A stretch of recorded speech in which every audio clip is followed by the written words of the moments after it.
సంవత్సరానికి 1000 కోట్ల నుంచి 2000 కోట్లకు అవినీతి జరుగుతుంది. ఈ అవినీతిలో ఎవరి భాగం ఎంత అని ఈ వేదిక పైన మిమ్మల్ని ప్రశ్నిస్తున్నాం.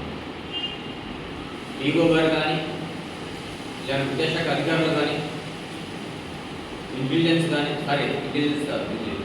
విజిలెన్స్ కానీ, కొలతలు తున్నికలు కానీ, ఇన్కమ్ ట్యాక్స్, సేల్ ట్యాక్స్ ఏం చేస్తున్నారని అడుగుతున్నాం. రాష్ట్ర వ్యాప్తంగా ఏ ఒక్క స్కూల్ను పట్టుకోవడం లేదు, జిల్లా వ్యాప్తంగా ఏ స్కూల్ పట్టుకోవడం లేదు. వాళ్ళు అమ్మే ప్రతి ఒక్క బుక్స్ కానీ, యూనిఫామ్ కానీ, బూట్లు కానీ, సాక్సులు కానీ, బెల్ట్లు కానీ, పుస్తకాలు కానీ అసలు మీకు అది అమ్మే విక్రయించే పర్మిషన్ ఎవరిచ్చారని అడుగుతున్నాం. మీరు స్కూల్ నడిపేదానికే లేదంటే కానీ ఇవన్నీ వ్యాపారం చేసేదానికే అని అడుగుతున్నాం. చైతన్య స్కూల్ కావచ్చు, నారాయణ కావచ్చు, నాగార్జున కావచ్చు, జేమ్స్ కావచ్చు, పుష్పేరి కావచ్చు, సాయిబాబా కావచ్చు, వికాస్ కావచ్చు, పవన్ కావచ్చు, విద్యాసాధన, విజ్ఞాన్, శాంతినికేతన్, ఎస్టీ సంజాబ్తో, Vivekananda, Gauri English medium school, new model school, Hyderabad public school, Delhi public school, వీళ్ళందరూ విద్యను వ్యాపారంగా మలిచి 2000 కోట్లు దోపిడీ చేస్తూ ప్రభుత్వానికి గండి కొడుతున్నారు.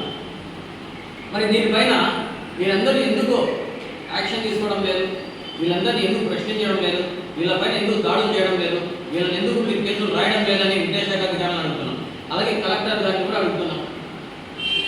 ఈ డిపార్ట్మెంట్లు అన్నీ ఏం చేస్తున్నాయి అడుగుతాం. మరి ఇలాంటి దానిలకు పనికిరానప్పుడు ఆ శాఖలు ఎందుకు జీతాలు దండగా? వీళ్ళందరికీ మేము జీతాలు ఇచ్చి పోషించామా? మాకు మంచి చేయాల్సిన డిపార్ట్మెంట్లు నిమ్మకు నీరెక్కినట్టు కూర్చొని ఉన్నారు. కళ్ళ గంతులు కట్టుకొని భజన చేస్తున్నారని అడుగుతున్నా. అంతేకాదు, ఒక్కొక్క చైతన్య స్కూల్ 30 బ్రాంచులు ఉన్నాయి కడప జిల్లాలో. ఒక బ్రాంచ్లోనే దాదాపు 30, కడప జిల్లా అంతా 30,000 మంది ఉన్నారు. 30 బ్రాంచులు కలిపి ఒక్కొక్కరి కాడ 50,000 వసూలు చేసినా కూడా 15 కోట్లు వసూలు చేస్తారు.